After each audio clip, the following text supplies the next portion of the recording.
Hello everyone, welcome to सेवक साधु learning news. Bharat से लगभग 3000 किलोमीटर दूर और आज से लगभग 100 साल पहले एक देश के राजा के यहाँ एक बेटा जन्म लेता है। क्योंकि राजमहल में बेटा जन्मा था तो पूरे देश में खुशी का माहौल होता है, सब जगह सेलिब्रेशन हो रहा होता है। उसी के राजमहल से महज 350 किलोमीटर दूर एक लोअर मिडिल क्लास में भी एक बच्चा जन्म लेता है। राजा के यहाँ पैदा हुए बेटे के पास सारी सुख सुविधाएं और सारे ऐशो आराम होते हैं। वही राजा को ये पता होता है कि आगे चल के इसी राजकुमार को उस देश की बागडोर संभालनी है। और बच्चा जैसे ही थोड़ा बड़ा होता है, राजा उसको पढ़ने के लिए यूरोपीय देशों में भेज देता है। वहीं दूसरी तरफ मिडिल क्लास में जन्मा बच्चा अपने पड़ोस के एक स्कूल में पढ़ रहा होता है, जहां धार्मिक शिक्षा दी जा रही होती है। एक तरफ राजा का बेटा पाश्चात्य देशों में जाके मॉडर्न चीजें, टेक्नोलॉजी और महिलाओं के अधिकार के बारे में चीजें देख और समझ रहा होता है। वहीं दूसरी तरफ मिडिल क्लास में जन्मा बच्चा धर्म की किताबों के बीच लिखी बातों को अपने जहन में उतार रहा होता है। जहां एक तरफ राजा के बेटे के पास किसी तरह की खाने पीने से लेकर के रहने और ऐशो आराम की कोई कमी नहीं थी, वहीं दूसरी तरफ मिडिल क्लास बच्चे के यहाँ कभी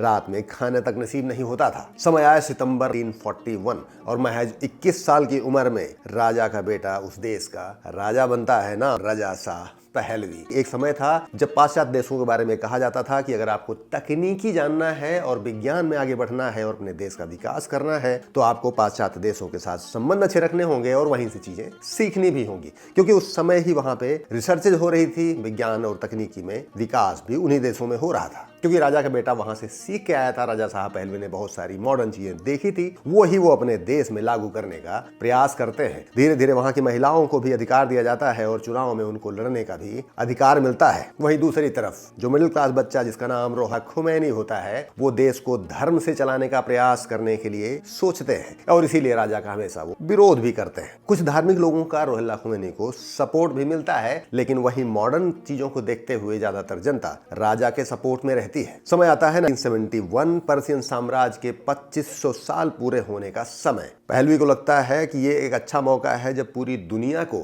पर्शियन कल्चर और इतिहास के बारे में बताया जाए, और इसीलिए वो दुनिया की सबसे बड़ी पार्टी करने का निश्चय करते हैं। इसमें सिर्फ एक कमी रह जाती है उनके साथ कि वो अपने देश के लोगों को इसमें शामिल होने की इजाजत नहीं देते हैं। बड़े बड़े देशों के राजनयिक आते हैं, बड़े बड़े देशों के राजा आते हैं और ऐशो आराम की वहां सारी सुविधा रहती है। ईरान के रेगिस्तान में इतनी बड़ी पार्टी होती है जो मानव इतिहास में पहली बार हो रही थी। बहुत सारे प्लेन्स, बहुत सारे बड़े राजा और बहुत सारी ऐशो आराम की चीजें। रूहुल्लाह खुमैनी के लिए एक अच्छा मौका होता है जहां लोगों में इस बात को बताने का प्रयास करते हैं कि ये राजा सिर्फ ऐशो आराम की जिंदगी जीना पसंद करता है और पाश्चात्य देशों की कठपुतली बनकर रह गया है। समय आ गया है जब जनता रूहुल्लाह खुमैनी का सपोर्ट करे। कहते हैं परिवर्तन प्रकृति का नियम है, अगर समय रहते वो परिवर्तन आपके नहीं हो रहा है तो नेचुरल तरीके से वो बदलाव आना है। साल आता है 1979 जहां रूहुल्लाह खुमैनी अपने राजा को ही अपने देश से बाहर कर देते हैं और ईरान बनता है एक इस्लामिक राज्य जहां सारी चीजें धर्म के हिसाब से चलती हैं और महिलाओं के अधिकार फिर से सीमित कर दिए जाते हैं। अगर आप सोशल मीडिया पर जाके देखेंगे तो आपको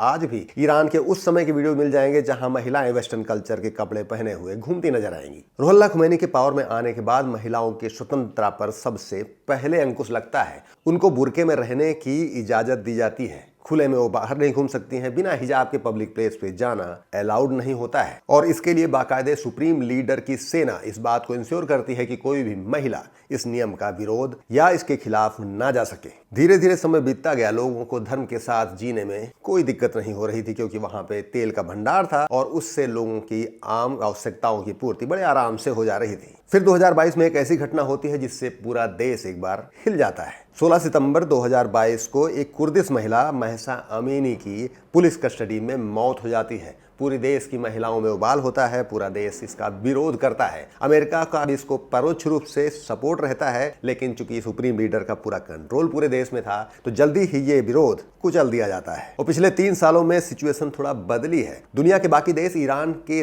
तेल भंडार के ऊपर अपनी नजर गड़ाए हुए हैं। इतिहास गवाह है कि अमेरिका का काम करने का तरीका वही है कि वो देश के ऊपर पहले आरोप लगाता है, फिर सैंक्शंस। वैसे ही ईरान के ऊपर अमेरिका ने बहुत सारे सैंक्शन लगा दिए। हुआ कुछ यूं कि वहां के जितने भी व्यापार थे सब पे इसका प्रभाव पड़ा और वहां के लोगों की रोजमर्रा की आवश्यकताओं को पूरा करने में मुश्किलें आने शुरू हुई। जब भी किसी देश में खाने और आम लोगों के रहने के लिए दिक्कत शुरू होती है तो विरोध होना तय है। अभी ईरान में अपने सुप्रीम लीडर का विरोध इतना ज्यादा हो गया है कि एक वीडियो सोशल मीडिया पे बहुत तेजी से वायरल हो गया, जिसमें एक महिला अपने सुप्रीम लीडर के पोस्टर को जलाती है और उसके बाद उससे अपनी सिगरेट को आग लगाती है। ये समय ही है, समय का पहिया अगर घूमेगा तो परिवर्तन होना तय है। अगर आप अपने देश में मूल चूल परिवर्तन समय के हिसाब से नहीं करेंगे तो इस तरह की घटनाएं हो सकती हैं। चाहे आपका घर हो, चाहे कोई देश, अगर उसको बचाना है तो समय पे जो परिवर्तन की जरूरत है उसको आपको करना होगा। और सबसे खास बात कि बाहरी किसी शक्ति के प्रभाव में आने से अपने लोगों को रोकना होगा। ईरान अभी जिस मुहाने पे खड़ा है, अगर वो अमेरिका जैसे किसी देश के प्रभाव में आने के बाद वहां कोई ऐसी सरकार बनती है जो अमेरिका के हिसाब से चलेगी तो उस देश के लोगों की स्थिति और खराब होनी तय है। ईरान की आगे मुश्किलें बढ़ने वाली हैं। आगे आगे देखिए होता है क्या। बहुत बहुत धन्यवाद।